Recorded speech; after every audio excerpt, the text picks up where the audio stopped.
Forget the cold, you know. At 71 degrees C, the air freezes your lungs. Steel cracks like glass. And the silence screams. Do you think you could last a day? Let's find out how you'd survive 7,300 days. So settle in. Get comfortable in your chair. Maybe take a sip of your coffee or turn up the thermostat a single thoughtless degree. I want you to feel that warmth, that sense of absolute safety. Because for the next 10 minutes, we're going to systematically take all of it away from you. This isn't just going to be another documentary you watch from a safe distance. We're not here to simply show you stunning, desolate landscapes or to list off survival facts like it's a trivia night. There are 100 other videos for that.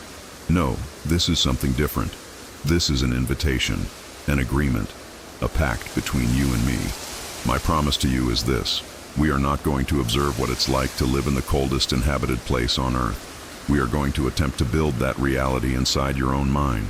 You are going to feel the piercing sting of 71 degrees Fahrenheit air on the tiny exposed patch of skin between your glove and your sleeve. You are going to understand the profound, soul-crushing labor required just to procure a single bucket of drinking water. You will come to know the specific kind of silence that exists when the world is so frozen that even sound seems to die. We're going to strip away every layer of modern convenience you take for granted. Forget your smartphone. Its battery would die in 30 seconds. Forget your car. Its tires would be as brittle as glass. Forget the grocery store, the internet, the light switch on the wall, and the simple, miraculous ability to turn a faucet and have water, hot or cold, instantly appear. We are going to erase the entire support structure of the 21st century and leave you with only two things: your own two hands and a will to see the next sunrise.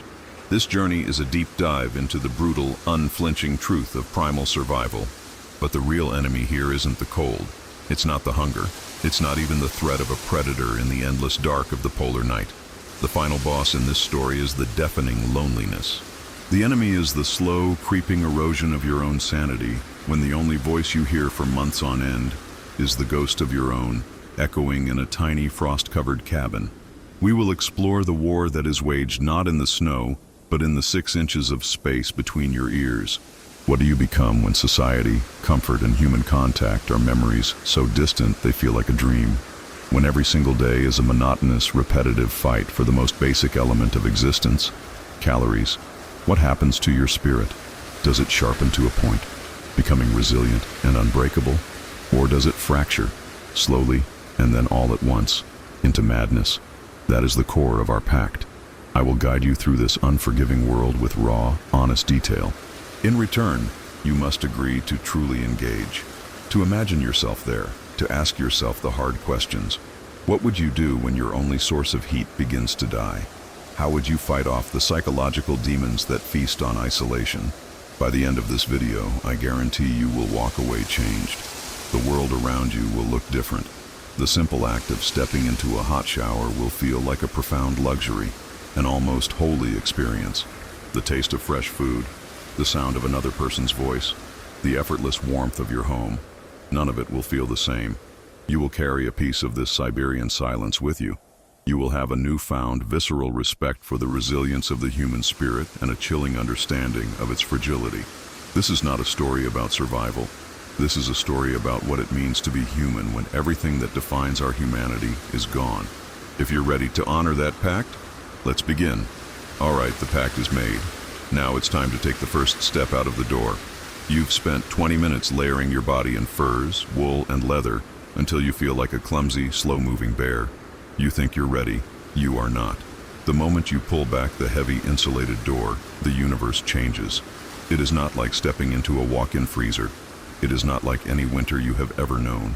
The first thing that hits you is not the cold. It is the violence. Welcome to minus 71 degrees Celsius. That's minus 96 degrees Fahrenheit. At this temperature, the air itself ceases to be a gas and becomes a palpable, aggressive substance. It has weight, it has teeth, and the first thing it does is try to kill you by the simplest means possible: breathing. You draw your first breath, and a searing, white-hot pain shoots through your sinuses, down your throat, and into the deepest corners of your lungs. It feels like you've inhaled a lungful of microscopic glass shards. Your body's survival instinct screams at you to stop, to never breathe again. Every cell in your respiratory system is flash frozen, a brutal shock to the system. You learn the first rule of this world within seconds. Never breathe through your mouth, and even when breathing through your nose, do it in shallow, careful sips, as if you're drinking poison. Then, the attack on your skin begins. Any square millimeter of exposed flesh is a target. The moisture in your eyeballs begins to crystallize, making your blinks feel slow and sticky. The fluid on your lips freezes instantly, and the simple act of trying to speak could rip the skin right off them. The cold doesn't feel like cold anymore. It feels like a burn. A strange, paradoxical chemical fire that leaches heat from your body with terrifying efficiency. You can literally feel the life-giving warmth being pulled out of you, a physical sensation of your very energy being siphoned off into the vast, indifferent void. And then there is the sound, or rather, the lack of it. The world is utterly silent. There are no birds, no insects, no rustling leaves, nothing. But the silence isn't empty. It's filled with new, alien noises. As you exhale, your breath doesn't just form a cloud, it audibly crackles, freezing into a shower of tiny ice crystals that fall to the ground with a faint hiss. The locals call it the whisper of the stars. It's the sound of your own life freezing in midair. The snow under your boots doesn't crunch. It shrieks, a high-pitched metallic squeal, as if you're walking on broken styrofoam and shattered glass. A distant tree, its sap frozen solid, cracks under its own weight with a sound like a rifle shot, an explosion that echoes for miles across the frozen landscape. This is a world where the fundamental laws of physics, as you know them, have been rewritten. Metal becomes as brittle as a cracker. A simple steel axe head can shatter on impact with a frozen log. Rubber is a useless rock-hard plastic. If you were foolish enough to toss a cup of boiling water into the air, it wouldn't even have time to fall. It would explode instantly into a cloud of snow. Nothing is soft. Nothing is flexible. Everything is sharp, hard, and unforgiving. This is the first shock. It's the dawning, terrifying realization that you are a fragile, 98.6-degree organism trespassing in a place where you do not belong. Nature here is not neutral. It is actively hostile to warmth, to life, to everything you are. The sheer overwhelming power of the cold redefines your existence. You are no longer a person. You are a small, flickering candle, and your only purpose, your only thought, is to protect that tiny flame from the all-consuming planet-sized hurricane of cold that is trying to snuff you out. This is the reality of your first minute outside. You have 7,299 days to go. Stumbling back through the entryway, you slam the heavy wooden door shut, and the universe changes once more. The violent, screaming assault of the outside world is replaced by a relative heavy stillness. The immediate threat is gone, but make no mistake, you haven't reached safety. You've just retreated to the main battlefield. Forget everything you know about the word home. A home is a place of rest, of comfort, of passive relaxation. This place, this is not a home. This is a fortress, a life support machine. It is a stubborn, defiant pocket of warmth in an infinitely cold world, and it requires your constant, unwavering vigilance to exist. The battle has simply moved from an open field to a close-quarters siege. Look at the walls. They are thick, hand-hewn logs, packed with moss and hardened mud to seal the gaps. But they are losing the war. Run your gloved hand along the interior surface, and you'll feel a fine, shimmering layer of frost. It's the cold, the real, physical cold, literally seeping through solid wood. Every breath you exhale, every drop of moisture from your body, freezes onto the walls and ceiling, painting your shelter with the very enemy you're trying to escape. Your own life-sustaining breath is helping the enemy lay siege from within. The windows, your only link to the outside world, are not portals, but barriers. They are triple-paned, a desperate attempt to trap a thin layer of air as insulation. But it's a futile gesture. From November to March, they are completely opaque, covered on the inside by a thick, milky cataract of ice. You cannot see out. The sun, on the rare occasion it appears, is just a slightly brighter smudge of gray. These windows don't offer a view. They are gauges of the cold's oppressive permanent presence. They turn your sanctuary into a cage, the heart of this fortress. The one thing keeping you from a slow, frozen death is the stove. It's not a charming fireplace for ambiance. It's a crude, pot-bellied beast of iron, and it is a hungry, demanding god. Your life revolves around its needs. Its low, hungry roar is the soundtrack to your existence, a constant reminder that life is measured in BTUs. And what feeds this god? The woodpile. That mountain of split logs you see outside isn't just fuel, it's a monument to survival. Every single piece was felled, hauled, and stacked during the brief, frantic months of summer, where the back-breaking work of today is the only thing that guarantees you a tomorrow. Each log represents a calculated deposit into your energy bank account, and the winter is dedicated to making slow, deliberate withdrawals. Letting the fire die down isn't like letting the house get chilly. If the stove goes out, the temperature inside this cabin will drop to fatal levels in less than an hour. You don't sleep soundly for 5 months. You doze, always listening, always attuned to the rhythm of the fire, waking in a panic if its roar softens to a whisper. This is the internal battle. It's a constant, paranoid patrol. You check the seals on the door. You listen for the telltale whistle of a new draft, a new breach in your defenses where the cold is probing, clawing its way in. You manage the condensation, wiping down the walls to prevent the ice from building up too thick.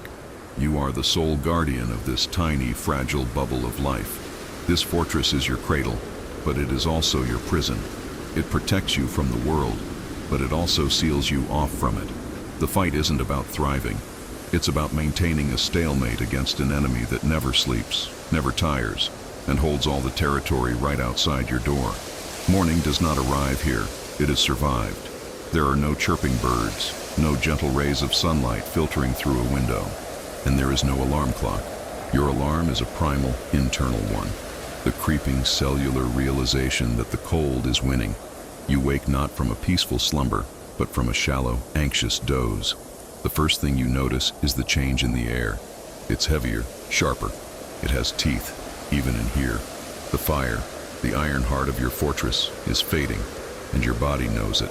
The temperature inside the cabin has plummeted, dropping well below freezing. There is no snooze button in this life. Procrastination is a death sentence, plain and simple. Your first conscious thought is not, "What do I have to do today?"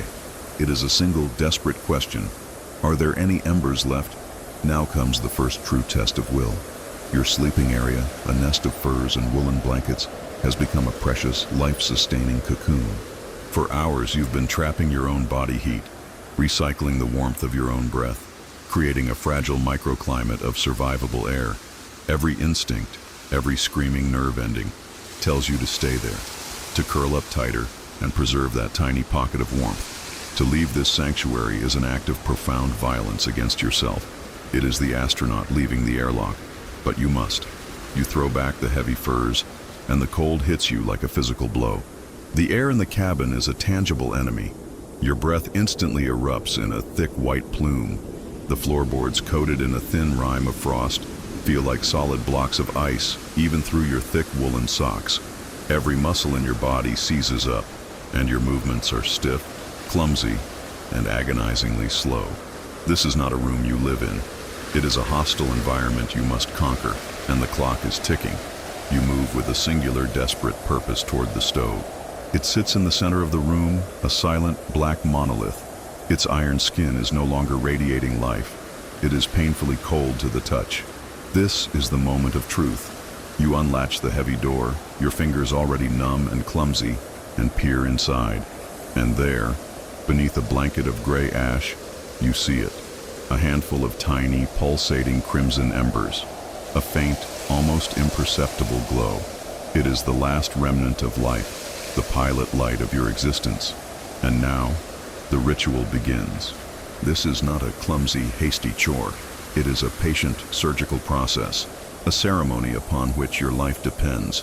You don't just throw wood in. With hands that tremble from both cold and adrenaline, you carefully place the most delicate tinder, a piece of dried birch bark, a few paper-thin wood shavings, directly onto the embers. You are a priest, tending to a sacred flame. You lower your face to the opening and exhale, not with force, but with a slow, controlled, gentle breath. You are transferring your own warmth, your own life force, into the heart of the stove. For a terrifying second, nothing happens. Then a tiny, hesitant flicker of orange, a wisp of smoke. You blow again, softly, coaxingly. The flame catches, a fragile newborn thing. You carefully add the kindling, small twigs arranged like a holy pyre, giving the flame room to breathe and grow. You wait, every second an eternity, until the kindling is burning with confidence. Only then do you add the first small logs. The soft, crackling sound is the most beautiful music in the world. As the fire finally takes hold, roaring back to life and beginning to fight back the suffocating cold, you haven't just completed a task. You have won the first battle of the day. You have reasserted your existence and told the endless, frozen night that you will not surrender. Not today. The fire is alive. The immediate threat of freezing has been pushed back. But the victory is temporary, because a second relentless enemy is now making its presence known. Hunger. Not the casual, what's for dinner kind of hunger. This is a deep, gnawing, cellular deficit. It's the engine running on fumes. Now I want you to picture the last time you went to a grocery store. The overwhelming abundance. The aisles overflowing with thousands of choices, packaged, processed, and waiting. The effortless transaction of it all. Hold that image in your mind. Now throw it away. Erase it completely.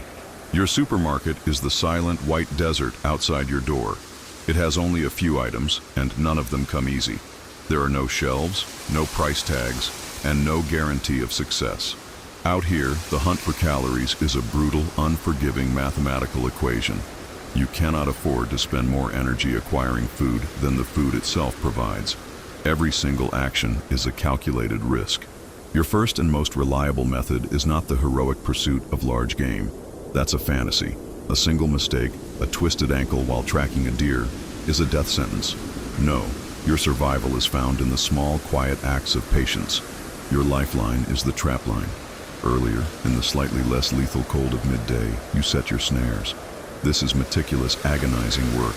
With fingers that have lost all feeling, you carefully arrange wire loops along the nearly invisible paths beaten down by Arctic hares.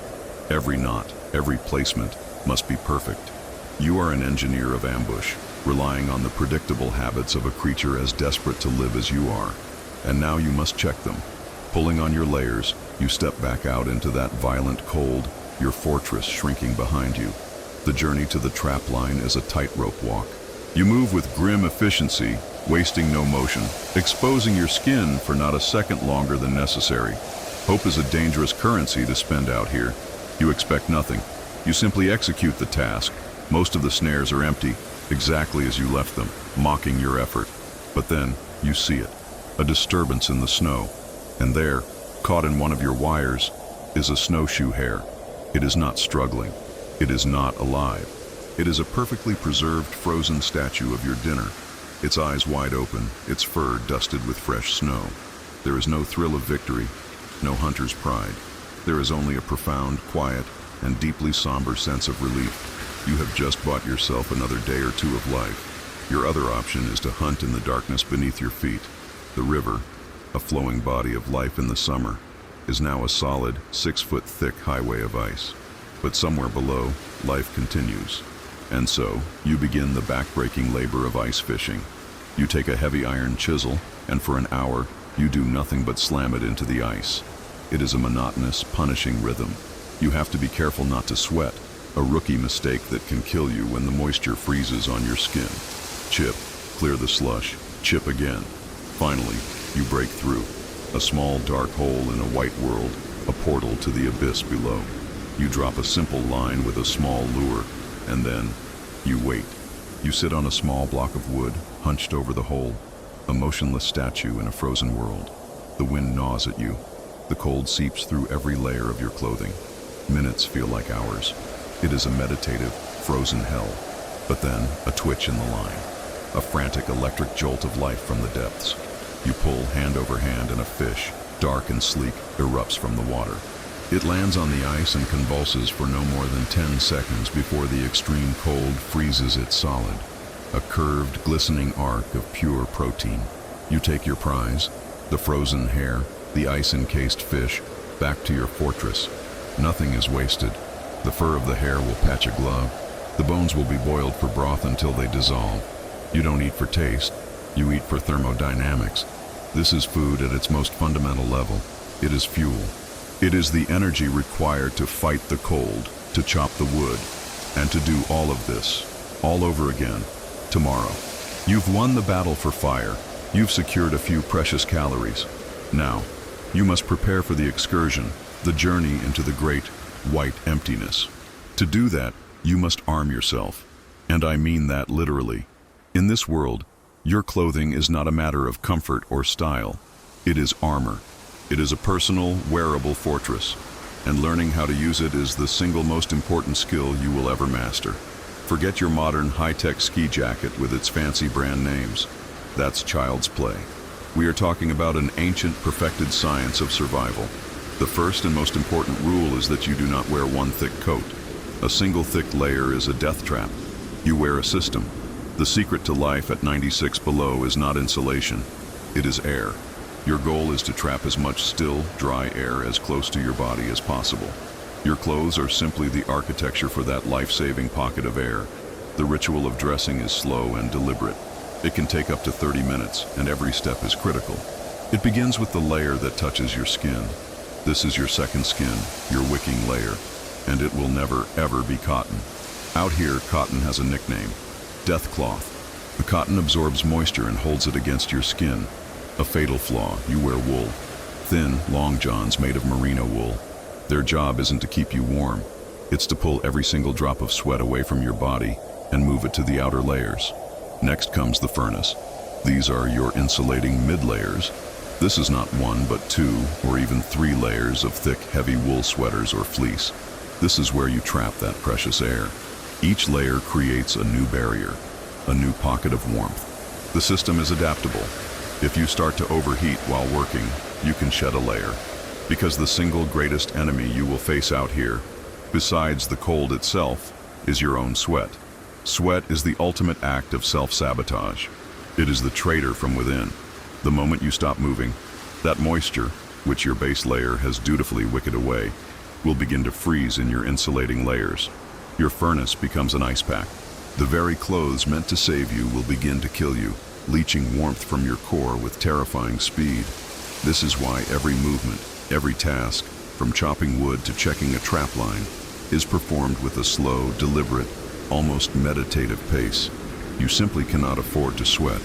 Finally, you don the outer shell, the husk. This is your shield against the wind, the great thief of heat. This layer is often made of tanned caribou hide or seal skin, materials perfected over thousands of years. They are naturally windproof and durable. This is your plate mail. It stops the kinetic assault of the wind, allowing the still warm air trapped in your wool layers to do its job. Your extremities are the weak points, the gaps in the armor. On your feet, you wear 2 pairs of thick wool socks, and then slip them into boots called valenki or unti. They are not sleek or form-fitting. They are thick, oversized boots made of felted wool or reindeer fur, designed to hold a huge volume of air. On your hands, you wear thin wool liners followed by massive fur-backed mittens. Not gloves, mittens. They keep your fingers together, sharing their collective warmth. On your head, a fur hat with deep ear flaps that can be tied under your chin, ensuring no gap is left exposed. By the time you are finished, you are clumsy. You are bulky. You can barely bend at the waist. You are a knight in archaic armor. But as you step outside and that minus 96-degree air slams into you, it meets a wall of wool, fur, leather, and scientifically trapped air. The armor holds, and it is the only reason you will make it back alive. You have mastered the physics of survival. You have learned how to fight the cold, how to fuel your body, how to build your armor. You have become a ruthlessly efficient machine of existence. You think you have conquered the enemy. You are wrong. You have only conquered its physical form. Now you must face the real war, the one for which there is no armor, no tool, no training. You must face the enemy that lives inside your own skull. It begins with the darkness, not just the darkness of night, but the polar night, a season of twilight and shadow where the sun does not rise. It does not set. It abandons you. For months, the world is a monochrome ghost of itself, a landscape of infinite grays and blacks. This external darkness is a mirror, and it forces you to turn your gaze inward. And what you find there, in the vast, uncharted territory of your own mind, is terrifying. The first casualty is the silence. At first, it was a relief, a peaceful escape from the noise of the modern world. But weeks turn into months, and the silence changes its nature. It is no longer an absence of sound. It is a presence, a heavy, suffocating blanket that presses in on you. Your ears, starved for stimulus, begin to strain, searching for anything. They find only the dull, rhythmic thud of your own heart and the rush of blood in your ears. The silence is so absolute, it begins to generate its own noise. Your own mind, desperate for input, begins to eat itself. It starts subtly. You hear things on the edge of the wind, a snatch of a song, a voice calling your name. You dismiss it at first, but it becomes more persistent. The house groans, and for a split second you hear it as a word. You know it's not real, but the part of your brain that craves human contact doesn't care. It will manufacture ghosts just to feel less alone. Then you begin to talk to yourself. At first it's practical, narrating your tasks, planning your day. Time to check the snares now. Need to chop more wood before the big storm. But the monologue slowly, insidiously, becomes a dialogue. You start asking yourself questions and then answering them out loud. You start having arguments with yourself, debates. You develop different tones of voice for different points of view. You are no longer one person. You have become a committee of one, a fractured cast of characters performing a play for an audience of none. It is the only way to simulate companionship. Your memories, once a source of comfort, become a double-edged sword. You retreat into them, replaying moments from your past life with stunning, hallucinatory clarity. The warmth of a lover's hand, the taste of a pizza, the sound of laughter at a dinner table. These memories are a sanctuary until they're not. They become a torment, a constant, brutal reminder of everything you have lost. The vividness of the memory only highlights the stark, empty reality of your present. Time itself begins to unravel. Without a sun to mark the days, without anyone to say, "Happy Friday," the calendar dissolves. Is it Tuesday or Thursday? Is this the third year or the fourth? The rigid routine you impose on yourself, wake, fire, hunt, eat, sleep, is not just about survival anymore. It is the anchor that stops you from drifting away into a timeless, featureless void. It is the last thread connecting you to a structured reality. This is the invisible war. There is no enemy to fight, no storm to endure. The threat is the slow, silent unraveling of the very fabric of who you are. The physical cold can kill your body in minutes, but the psychological cold can erase your soul over years. To survive out here is not just about staying warm. It's about finding a way to remain yourself when there is no one left to remind you who you are. You have walked to the edge of the abyss. You have stared into the void of your own, unraveling mind, a place colder and darker than any polar night. A purely logical being would surrender. The mathematical odds of long-term survival are, after all, infinitesimally small. The struggle is immense. The reward is merely one more day of struggling. It is a fool's errand. But the human spirit is not a logical thing. It is a stubborn, defiant, and often irrational force. And even on the brink of madness, it has a survival mechanism more powerful than any tool or skill.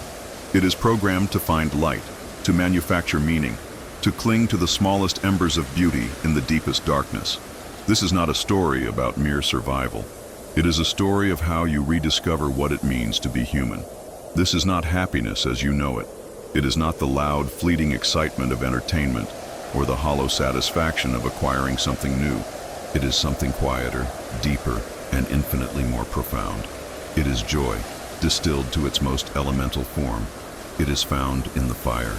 After the daily terror of reviving it, there are moments in the deep stillness of the evening when the stove is no longer a machine or a demanding god. It becomes a companion. You sit in your one chair and you simply watch it. You watch the hypnotic, silent dance of the flames, the way they lick at the logs and paint shifting, golden murals on the frosted walls of your cabin. In a world that is static, frozen, and colorless, the fire is movement, warmth, and vibrant color. It is life. It is the oldest friend of mankind, and in its presence you are, for a moment, not entirely alone. It is found in a cup. You take a chunk of ice, the same stuff that is your mortal enemy, and you place it in a soot-blackened pot on the stove. You watch it slowly surrender its form, transforming from a solid block of death into the miracle of liquid water. You heat it until it steams, and you pour it into a tin cup. The cup is too hot to hold without your gloves, and you bring it to your lips. The rush of pure, uncomplicated heat that floods your chest is an experience of almost religious significance. It is a truce, a temporary peace treaty signed with the cold. For 5 minutes the war stops, and there is only warmth, inside and out. It is found in a successful repair. A seam on your mitten comes undone. The handle of your axe loosens. In a world of convenience, these are trivial annoyances. Here, they are life-threatening system failures. You sit for hours with numb fingers and failing light, meticulously stitching the leather or whittling a new wedge for the handle. And when it is done, when the tool is strong again, the feeling is not one of relief, but of deep, resonant pride. It is a small, defiant act of order in a universe of chaos, a victory of human ingenuity over the forces of entropy. And then, there are the moments that you do not create, but are given. One night you step outside, and the air is still and painfully cold. You look up, and the sky is torn open. From horizon to horizon, shimmering, impossible curtains of green and violet light dance and twist in the absolute silence. It is the aurora borealis. It is a spectacle so vast, so alien, and so breathtakingly beautiful that it shocks your soul back to life. In that moment, you are a tiny, fragile creature on a frozen rock, but you are also a witness to the sublime majesty of the cosmos. It is a gift of perspective that both humbles and invigorates you. These are the moments that keep you alive. They are the small, scattered islands of grace in an ocean of hardship. They are not distractions from the struggle. They are the reason for it. They are the proof that even at the absolute end of the world, there is still beauty to be found. There is still humanity. The moments of internal grace, the small victories, they give you the strength not just to endure, but to observe. To step out of your fortress not as a hunter or a laborer, but as a witness. To truly look at the world you now inhabit and understand its terrible, breathtaking soul. You must first unlearn a lifetime of expectations. The modern world trains us to see beauty in abundance, in lush forests, vibrant sunsets, and bustling cities.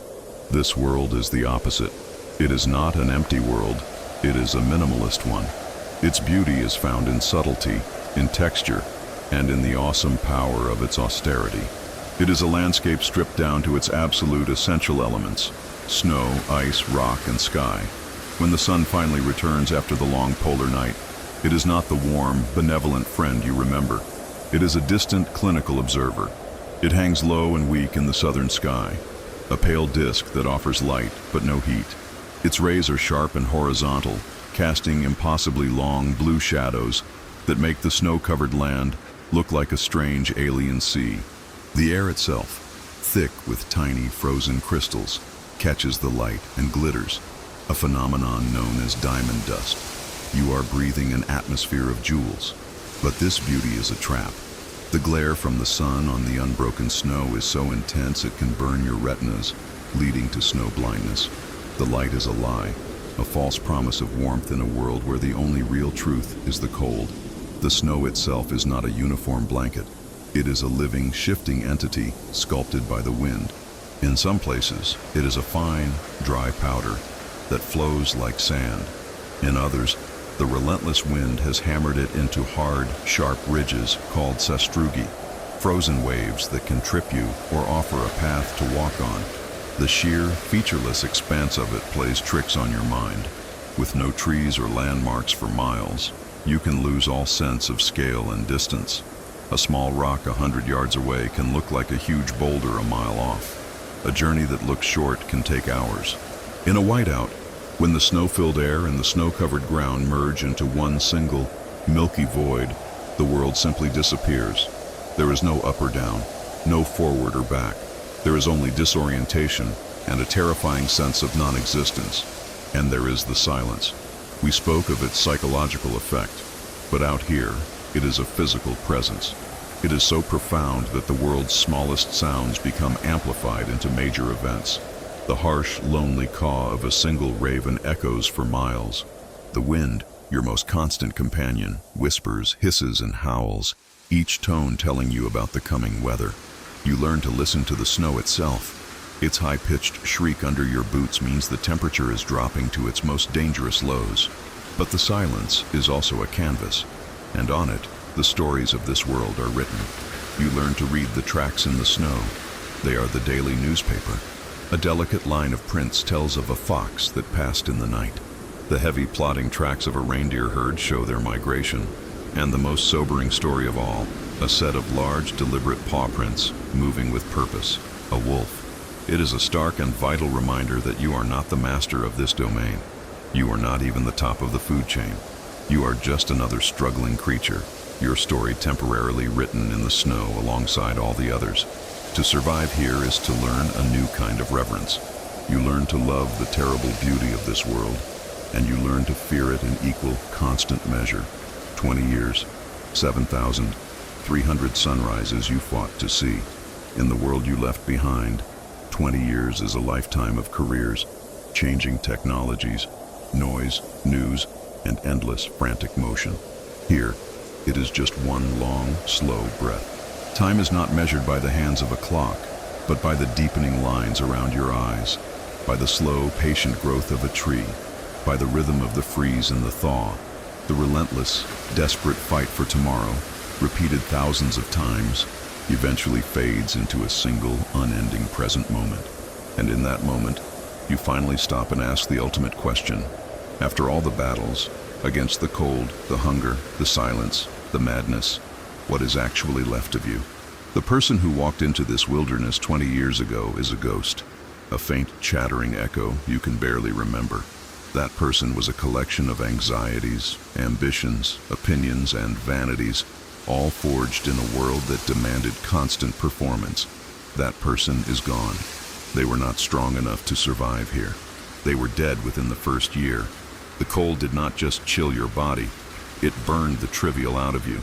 The impatience, the need for instant gratification, the fear of missing out, all of it evaporated like breath in the frost. The silence did not just quiet the world, it quieted the noise in your head.